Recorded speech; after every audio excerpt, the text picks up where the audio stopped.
Raġġ ta' tama għal dawk li għandhom il-kundizzjoni tal-epilessija.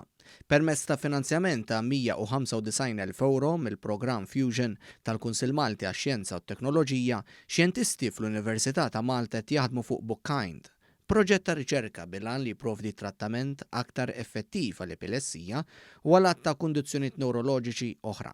F'Malta hawn aktar minn 4,000 persuna bl-epilessija li meta ma tkunx ikkontrollata permezz tal-mediċini din tista' anke tikkawża mewt.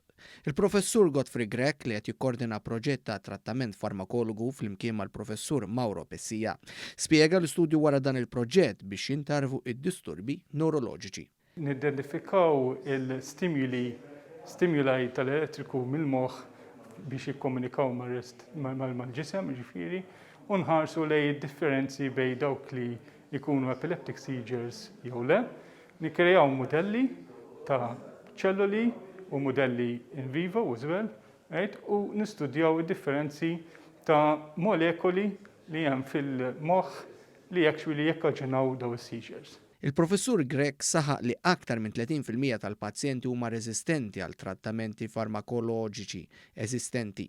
L-unika għażla oħra l-ħafna drabi tkun it-trattament neurokirurġiku, iżda dan spiss ma jkunx possibbli minħabba r-riskju inaċċettabbli li waqt l-operazzjoni ssir ħsara l partijiet oħra tal-moħħ li jikkontrollaw il-lingwa, is-sensazzjoni, il-moviment u funzjonijiet kruċjali oħra tal-moħħ. Għalhekk l-identifikazzjoni ta' mediċini aktar effettivi biex dan jiġi evitat hija meħtieġa b'mod urġenti.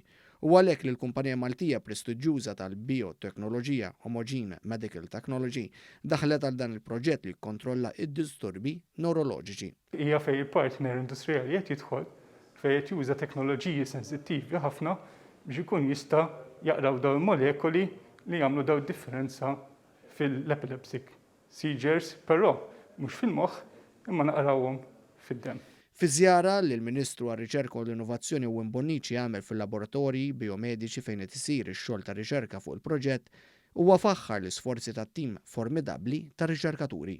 Din hija dimostrazzjoni ċara ta' kif kulħadd jista' jgawdi meta r-riċerka u l-innovazzjoni jitqiesu bħala pilastri ewlenin għall-futur ta' pajjiżna saħaq il-Ministru Bonnici. Qed naraw kif b'dawn l-istudji u riċerka ħajnħolqu soluzzjonijiet biex iktar nies ikunu jistgħu jieħdu trattamenti li jgħinuhom f'din il-kundizzjoni. Dan huwa kollu xogħol li aħna rridu nkomplu mexxuh il qudiem għax nemmnu li fir-riċerka u l-innovazzjoni hemm il-bażi ta' Malta l-futur.